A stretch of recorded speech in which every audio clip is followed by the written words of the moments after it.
The winter of 1883 descended upon cold, hollow Montana like a shroud woven from ice and desperation. Snow fell in thick, suffocating curtains that muffled the sounds of the small frontier town, leaving only the whispered conversations that seemed to follow wherever young Elias Whitlow walked. Father McKenna stood at the frost-covered window of St. Bartholomew's Parish, watching the boy cross the courtyard with movements that belonged to someone far older than 11 years. The child's gait was measured, deliberate, each step calculated as if he carried the weight of decades in his small frame. But it was the face that truly unsettled the priest. Beneath the smooth skin of youth lay the deep-set eyes of someone who had witnessed too much, creased with lines that shouldn't exist on a child's features. "Father, the boy's asking for you again," whispered Sister Margaret, her voice barely audible as she approached from behind. Her hands trembled as she clutched her rosary, the wooden beads clicking together like chattering teeth. "What does he want this time?" McKenna asked, though he dreaded the answer. Every conversation with Elias left him feeling as though he'd been speaking with a ghost or something worse. "He says he remembers things that haven't happened yet. About the railroad coming through next spring. About the mine collapse that'll happen in the summer." Sister Margaret's voice cracked. "Father, how can a child know such things?" McKenna turned from the window, his weathered face grave. "Perhaps he doesn't know them at all. Perhaps something else does." Outside, Elias paused beneath the bare oak tree that dominated the orphanage courtyard. He tilted his head upward, studying the skeletal branches with an intensity that made the other children give him a wide berth. Mrs. Abernathy, the orphanage matron, watched from the kitchen window as the boy stood motionless for nearly an hour, seemingly oblivious to the biting wind that sent the other children scurrying indoors. "That child ain't natural," she muttered to her assistant Mary. "Been here 3 years now, and he hasn't grown an inch, not one blessed inch." Mary nodded nervously, her eyes fixed on Elias. "The other children won't play with him anymore. They say he tells them stories about people who died before they were born, describes their faces like he knew them personal." As if sensing their observation, Elias slowly turned toward the kitchen window. Even from across the courtyard, his gaze seemed to pierce through the glass, through their flesh, and into something deeper. Mrs. Abernathy quickly stepped back, pulling Mary with her. "Don't let him catch you staring," she whispered urgently. "Last time someone did that for too long, they couldn't sleep for a week. Said they kept seeing things in their dreams, things that felt more real than waking." That evening, as the orphanage settled into its nightly routine, Elias sat alone in the common room. The other children had long since retreated to their dormitories, but he remained by the dying fire, his small hands folded in his lap. The flames cast dancing shadows across his face, and for brief moments those shadows seemed to reveal glimpses of someone else entirely, an older man with hollow cheeks and eyes that had seen the world burn.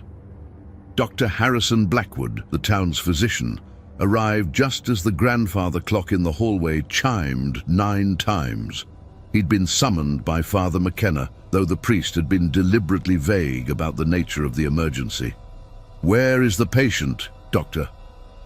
Blackwood asked, setting down his medical bag with practiced efficiency. Father McKenna hesitated. "He's not exactly ill, Doctor, at least not in any way that medicine might cure." "Then why did you call me here at this ungodly hour?" "Because I need someone else to see what I'm seeing, someone with scientific training who might explain what defies all reason." They found Elias exactly where he'd been sitting, though the fire had long since died to cold ashes.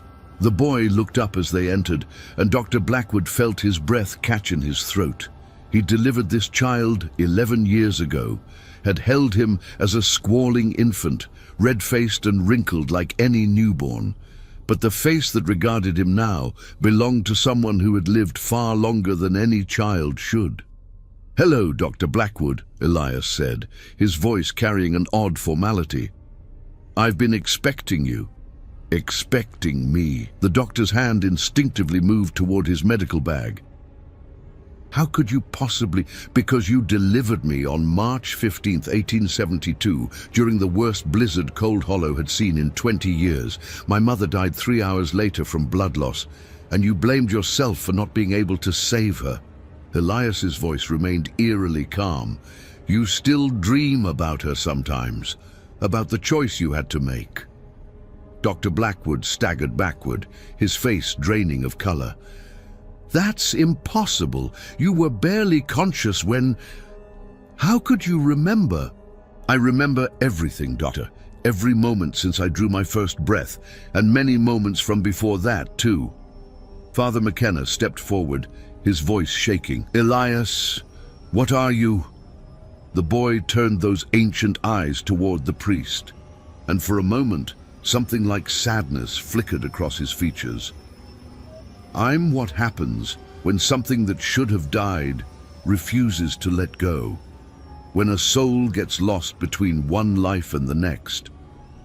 Outside, the wind began to howl through the empty streets of Cold Hollow, carrying with it the promise of darker revelations to come.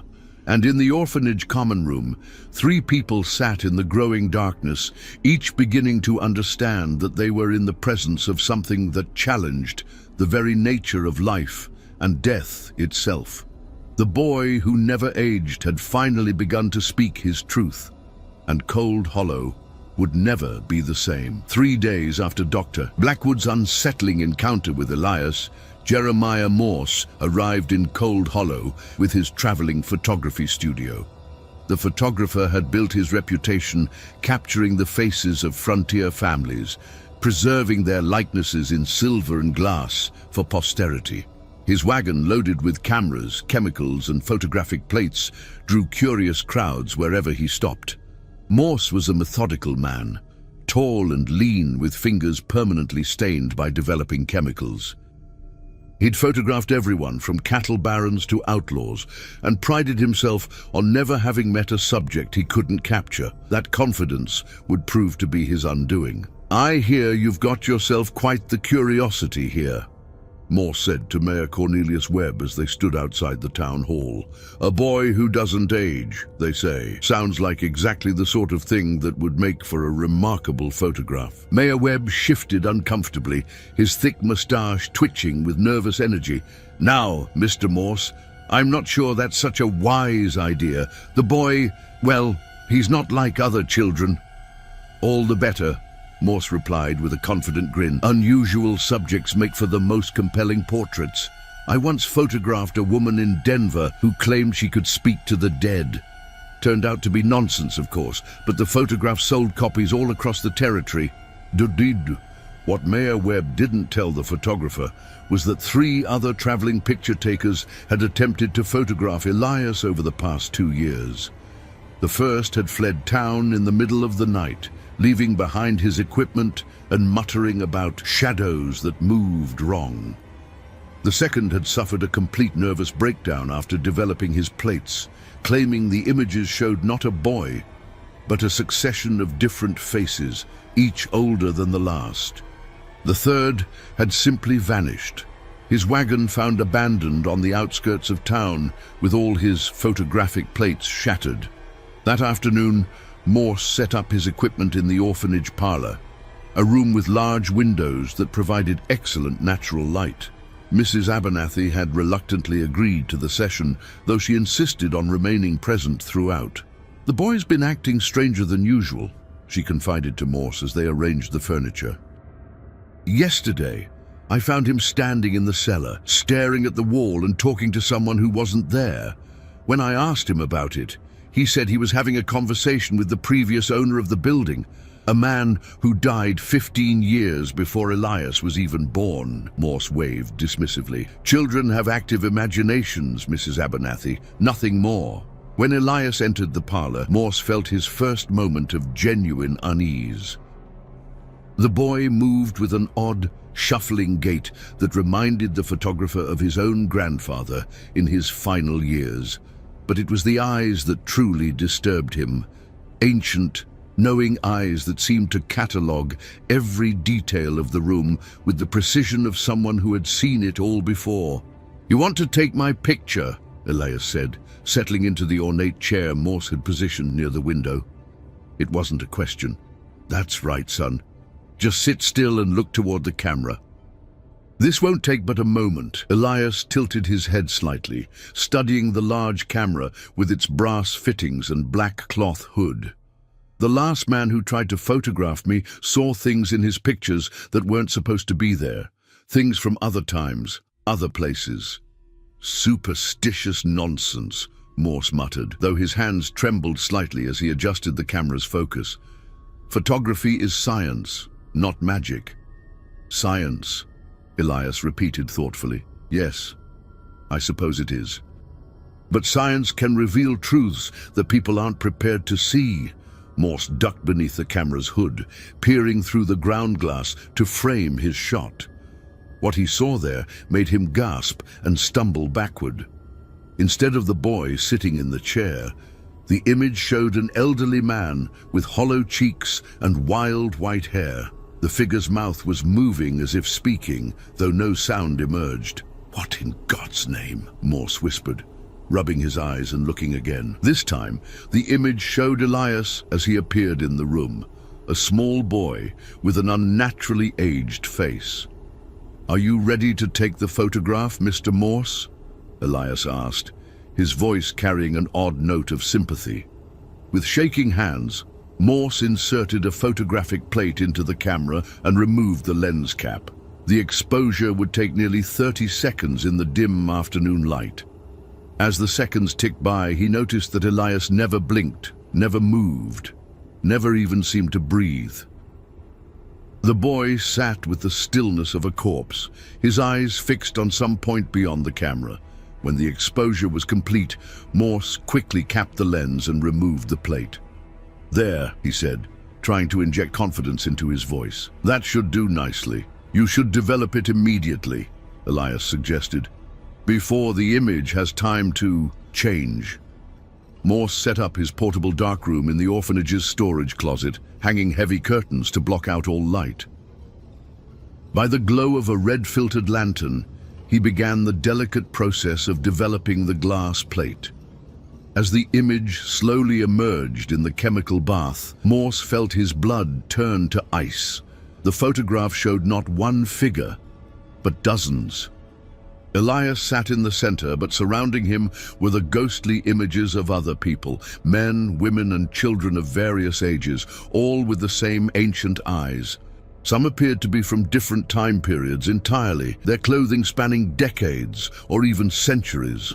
And in the background, barely visible but unmistakably present, was the shadowy outline of what appeared to be a battlefield, complete with fallen soldiers and smoking ruins. Morse's hands shook so violently that he nearly dropped the plate. As he watched in horror, the images seemed to shift and move within the photograph, the ghostly figures turning their heads to look directly at him. One of them, a woman in a tattered wedding dress, opened her mouth as if to scream, though no sound emerged from the silent glass. The photographer stumbled from the darkroom, his face pale and his breathing labored. Mrs. Abernathy took one look at him and knew immediately what had happened. "You saw them, didn't you?" she asked quietly. "The others." "What others?" Morse gasped. "What is that boy?" Before Mrs. Abernathy could answer, a sharp crack echoed from the storage closet. They rushed inside to find the photographic plate had split cleanly down the middle, the image now completely black, except for two small points of light that seemed to glow with their own inner fire. Elias appeared in the doorway, his small frame silhouetted against the afternoon light. "I tried to warn you, Mr. Morse. Some things aren't meant to be captured. Some images are too heavy for glass to hold." That night, Jeremiah Morse packed his equipment with frantic haste, his hands still trembling from the afternoon's events. As his wagon rolled out of Cold Hollow under cover of darkness, he could swear he heard the sound of children laughing. Dozens of children, their voices echoing from somewhere far beyond the realm of the living. Behind him, In the orphanage, Elias stood at his bedroom window, watching the photographers retreat with those impossibly old eyes. In the reflection of the glass, other faces briefly appeared beside his own. The faces of all those who had come before, all those who had tried and failed to understand the mystery of the boy who never aged. The truth was becoming harder to hide, and Cold Hollow was running out of time. Dr. Blackwood hadn't slept properly since his encounter with Elias 3 weeks prior. Every time he closed his eyes, he saw that ancient gaze staring back at him, heard that impossibly mature voice recounting details of a birth the child should never have remembered. The rational part of his mind insisted there had to be a medical explanation, some rare condition that affected memory and aging. But the deeper, more primitive part of his consciousness whispered that he was dealing with something far beyond the reach of medical science. On a grey morning in late February, Dr. Blackwood made a decision that would haunt him for the rest of his days. He would conduct a thorough medical examination of Elias Whitlow, document his findings with scientific precision, and either prove the boy was suffering from some unknown ailment or confirm what his instincts already told him, that the child was something else entirely. "I need to examine the boy," he told Father McKenna when he arrived at the orphanage. "Properly this time. Blood samples, physical measurements, reflexes, everything." Father McKenna looked troubled. "Doctor, I'm not sure that's wise. Since the photographer's visit, Elias has been different, more withdrawn. The other children won't even enter the same room as him anymore. All the more reason to understand what we're dealing with," Dr. Blackwood insisted, setting down his medical bag with determination. "If there's a medical explanation for his condition, I'll find it." They found Elias in the orphanage library, a small room lined with donated books and religious texts. The boy sat at a wooden table, reading a leather-bound volume of Shakespeare with the focused attention of a scholar. What disturbed Dr. Blackwood was not just that an 11-year-old was reading Hamlet, but that he was reading it in what appeared to be the original Middle English. "Elias," Dr. Blackwood said gently, "I'd like to conduct a medical examination to better understand your unique situation." The boy looked up from his book, those ancient eyes studying the doctor with unsettling intensity. "You want to measure me, weigh me, test my blood. You think science will explain what I am?"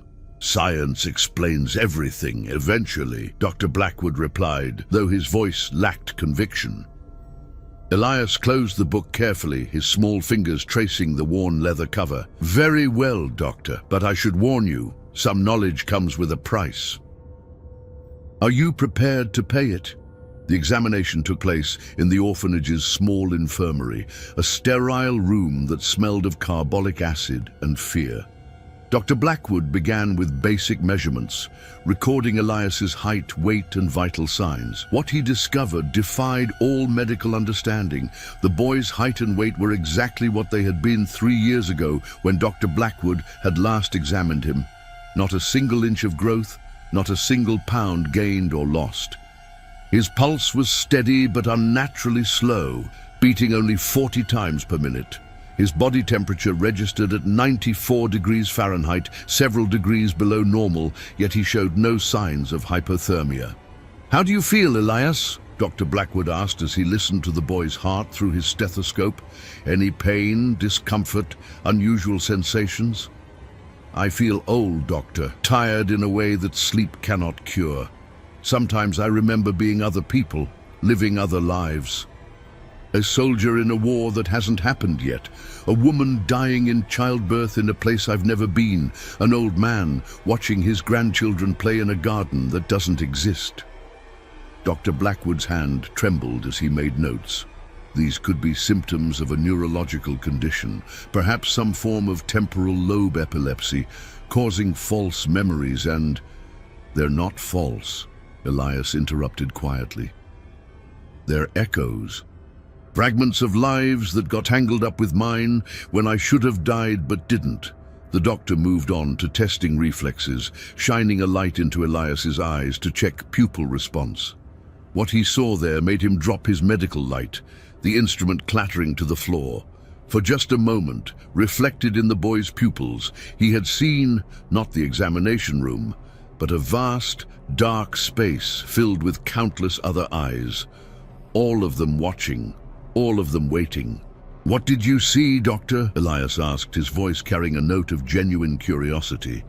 I'm not sure," Dr. Blackwood stammered, retrieving his light with shaking hands. "Perhaps a trick of the reflection, or... You saw them, didn't you? The others. They're always there, just behind my eyes, waiting for their turn to look out at the world." Dr. Blackwood forced himself to continue the examination, though every instinct screamed at him to flee. When he drew blood for testing, the needle seemed to meet unusual resistance, as if Elias's skin were tougher than it appeared.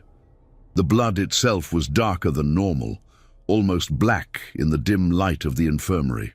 "How long have you been like this, Elias?" Dr. Blackwood asked as he labeled the blood sample. "When did you first realize you weren't normal?" The boy considered the question carefully. "I think I've always known, but I didn't understand what it meant until I was about 7. That's when I started remembering the others clearly. The first one was a man named Thomas Whitlow, my great-grandfather, though I never met him in life. He died in the Civil War at Gettysburg. I remember the sound of the cannons, the smell of gunpowder, the feeling of the bullet that killed him." "That's impossible," Dr. Blackwood whispered.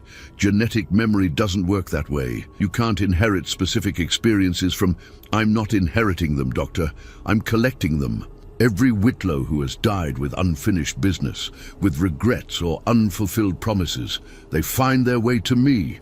I'm like a repository for all the lives that couldn't let go." Dr. Blackwood completed his examination in stunned silence, documenting findings that challenged everything he understood about human biology.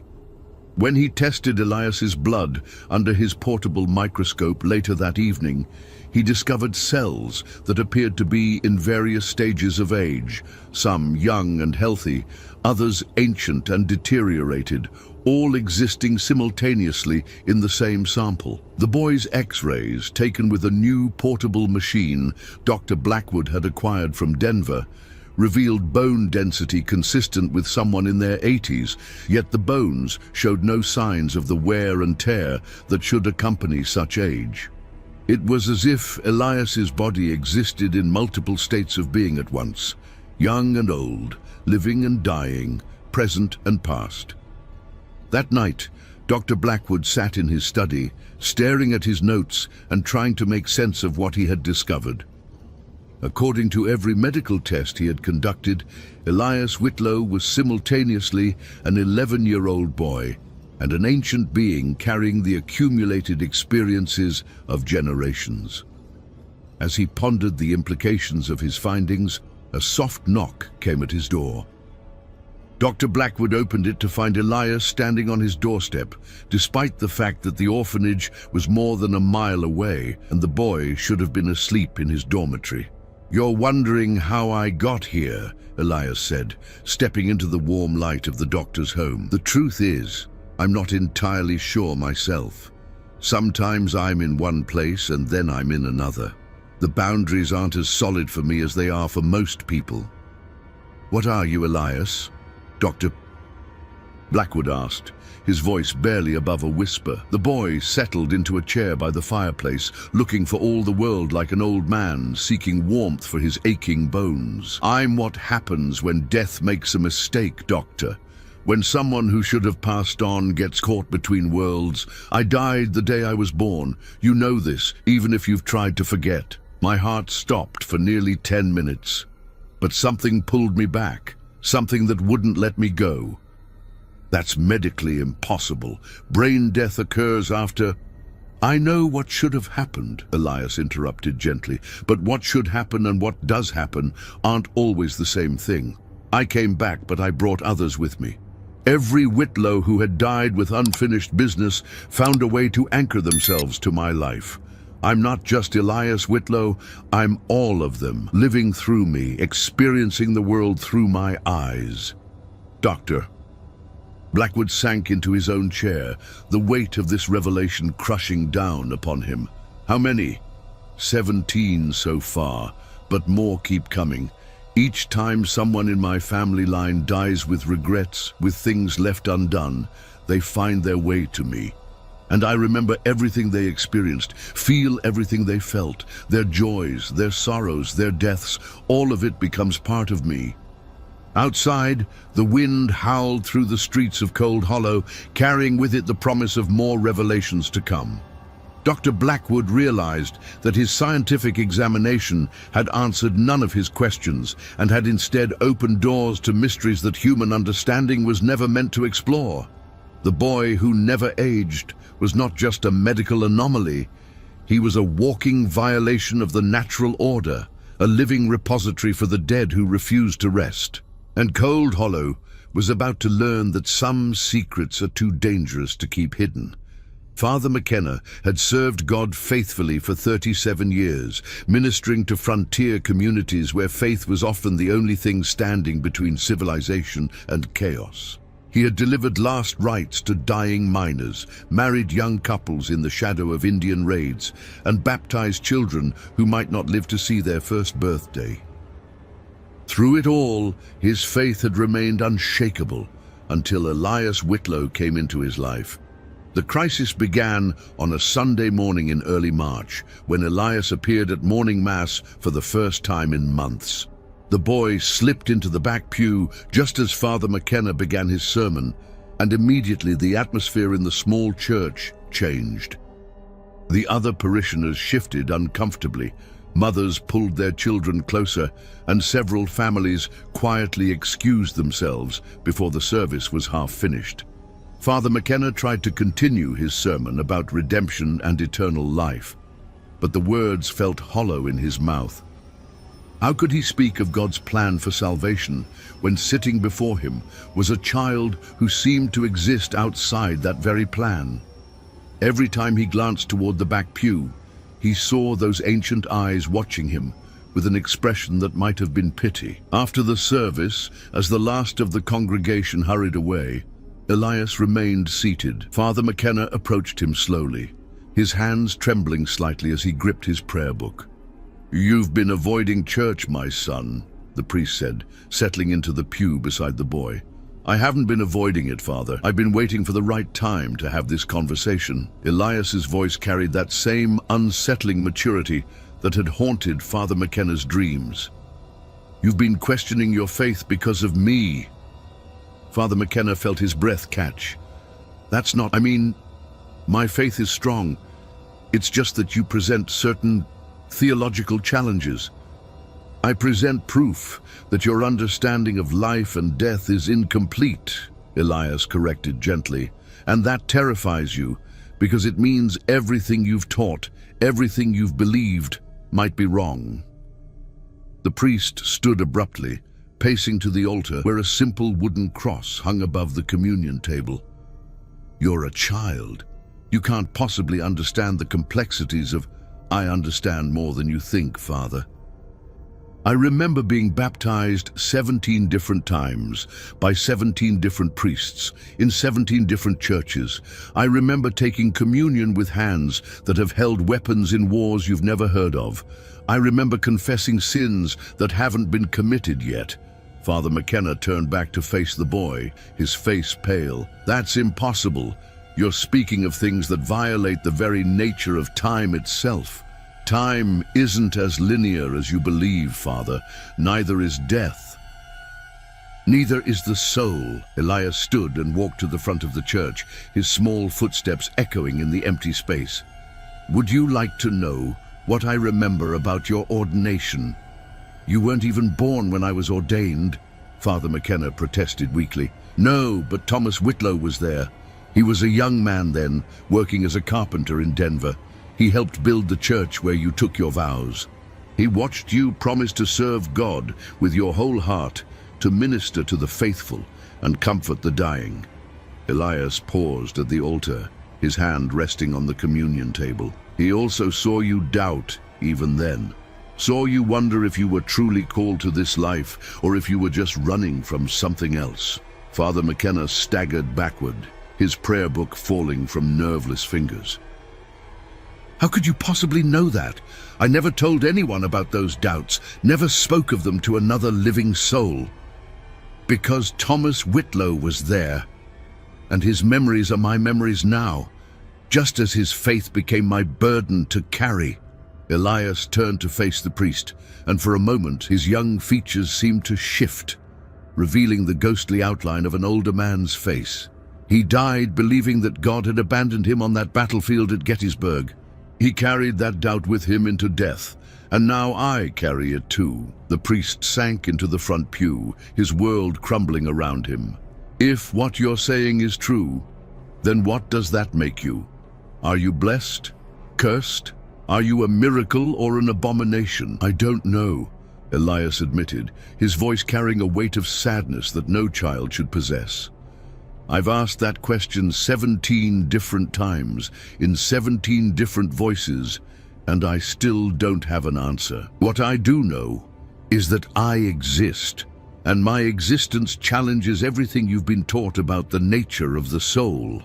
Father McKenna looked up at the cross hanging above the altar, seeking guidance that seemed increasingly distant.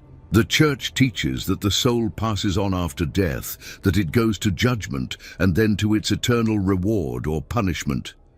But you're suggesting that souls can become trapped, that they can linger and accumulate in ways that defy divine order.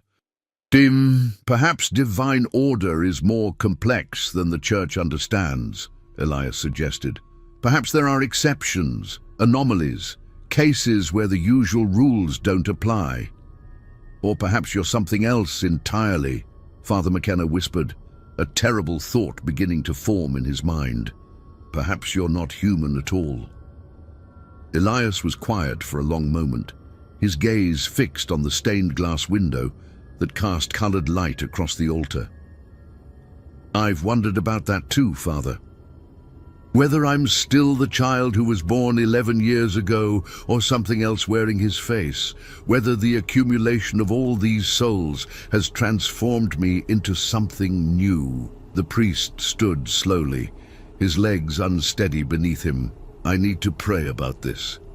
I need to seek guidance from higher authorities in the Church. And what will you tell them? Elias asked. That you've encountered a boy who remembers lives he never lived, that you've seen evidence of souls that refuse to pass on. They'll think you've lost your mind.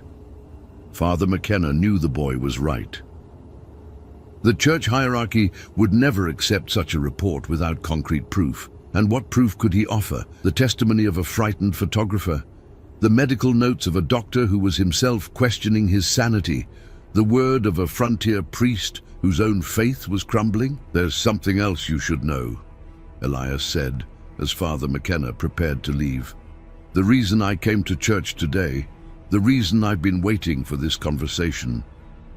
The priest turned back, dreading what he might hear. More are coming, Elias said simply. I can feel them gathering, drawn by the same force that brought the others.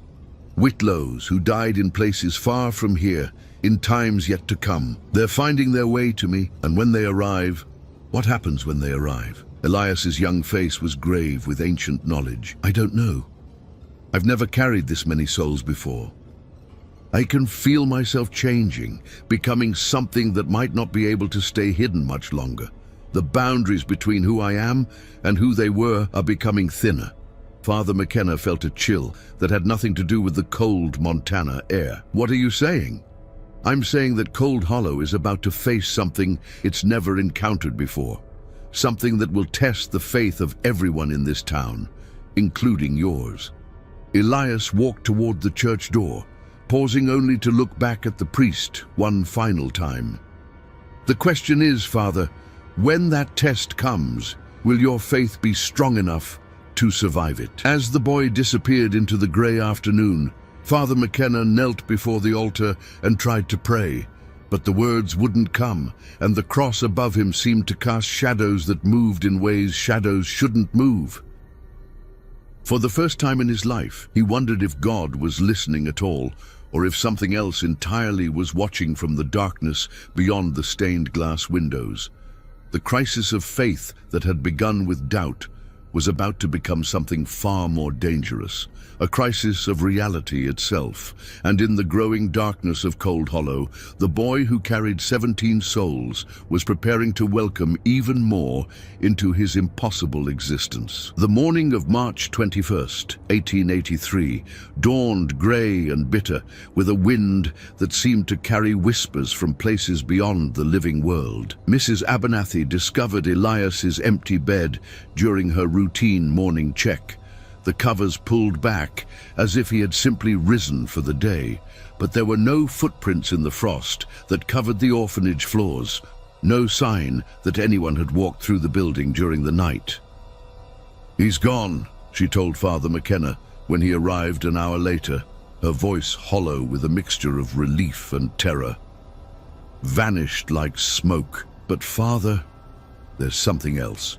She led him to Elias's small dormitory room, where the other children's beds remained carefully made. On the wall above where Elias had slept, someone had carved words into the wooden planks, not with a knife or tool, but as if the letters had been burned into the wood by an invisible hand. "I wasn't supposed to be here. The others are going home now. Thank you for trying to understand." Dr. Blackwood arrived within the hour, summoned by Father McKenna's urgent message. The three adults stood in the empty room, each grappling with the implications of the boy's disappearance. "There has to be a rational explanation," Dr. Blackwood insisted, though his voice lacked conviction. "Children don't simply vanish into thin air. He must have left through a window, or all the windows are still latched from the inside." Mrs. Abernathy interrupted. "I checked them myself, and the doors were locked. No one came in or went out during the night." Father McKenna traced the burned letters with his finger, feeling the heat that still seemed to radiate from the wood. "He said more were coming, that he could feel them gathering. What if they all went somewhere together?" "You're talking about ghosts, Father," Dr. Blackwood protested. "Spirits and supernatural nonsense. There has to be a medical explanation for what we witnessed." "Then explain this," Father McKenna said, pointing to the wall. "Explain how a child could burn words into solid oak, without tools, without fire, without leaving any other trace of his presence." Before Dr. Blackwood could respond, a sound echoed through the orphanage, soft at first, then growing stronger. It was a voice, unmistakably Elias's, but it seemed to come from everywhere and nowhere at once. "I wasn't supposed to be here." The three adults looked at each other in growing alarm as the voice repeated the phrase, each repetition seeming to come from a different direction. Mrs. Abernathy clutched her rosary. Father McKenna began to pray under his breath, and Dr. Blackwood frantically searched for a source of the sound. "I wasn't supposed to be here." This time, the voice was joined by others. First one, then several, then what sounded like a chorus of voices all speaking in unison. Some were young, some old, some male, some female, but all carried the same tone of weary acceptance. "The other children," Mrs. Abernathy whispered, her face pale with terror. "Where are the other children?" They rushed through the orphanage, checking every room, every closet, every possible hiding place. The building was empty except for the three adults and the echoing voices that seemed to follow them wherever they went. The 12 other children who had lived in the orphanage had vanished as completely as Elias, leaving behind only their belongings and the growing chorus of voices that filled the air. "We weren't supposed to be here." Mayor Webb arrived with half the town's population trailing behind him, drawn by reports of strange sounds and missing children. The crowd gathered in the orphanage courtyard, listening in stunned silence as the voices continued their ethereal chant. "What in God's name is happening here?" Mayor Webb demanded, though his bluster couldn't hide the fear in his eyes. "I think," Father McKenna said slowly, "we're witnessing something that was always meant to happen." Elias said he was collecting souls, that he was a repository for those who couldn't let go. What if the other children were the same? What if this orphanage was gathering place for souls that had become lost between life and death? Dr. Blackwood shook his head violently. "That's impossible. Children are children, not..." Not vessels for the dead, are they? Father McKenna asked quietly. Think about it, Doctor. How many of these children had no known family? How many arrived here under mysterious circumstances? How many displayed behaviors or knowledge that seemed beyond their years? As if in response to his words, the voices began to change, becoming more distinct, more individual. The crowd in the courtyard could hear fragments of different conversations, different lives. Tell my mother I forgive her. The gold is buried beneath the old oak. The war will end in April, but the cost will be terrible. I never got to say goodbye. Each voice carried its own story, its own unfinished business, its own reason for clinging to the world of the living. And slowly, the people of Cold Hollow began to recognize some of the voices. Relatives who had died years ago, friends lost to disease or accident, loved ones who had passed on but apparently never truly left. "Sarah?" whispered Mrs. Henderson, an elderly woman who had lost her daughter to consumption 5 years earlier. "Sarah, is that you? I'm here, Mama. I've been here all along waiting for you to hear me." The crowd stirred uneasily as more people began to recognize voices from their past. The boundary between the living and the dead seemed to be dissolving, and Cold Hollow was caught in the middle of something far beyond their understanding. As the sun began to set, painting the sky in shades of red and gold, the voices gradually began to fade.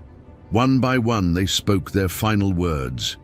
"Thank you for listening. We can go home now. The boys showed us the way. We weren't supposed to be here, but now we know where we belong." The last voice to fade was Elias's, speaking with a clarity and peace that had never been present during his earthly existence. "I wasn't supposed to be here either, but I was needed for a little while. To help the others find their way, now we can all rest." As darkness fell over Cold Hollow, the voices finally ceased. The orphanage stood empty and silent, its purpose apparently fulfilled.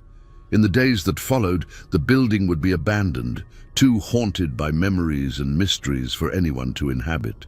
Father McKenna would leave the priesthood within a month, his faith shattered and rebuilt into something entirely new, a belief in mysteries that transcended human understanding. Dr.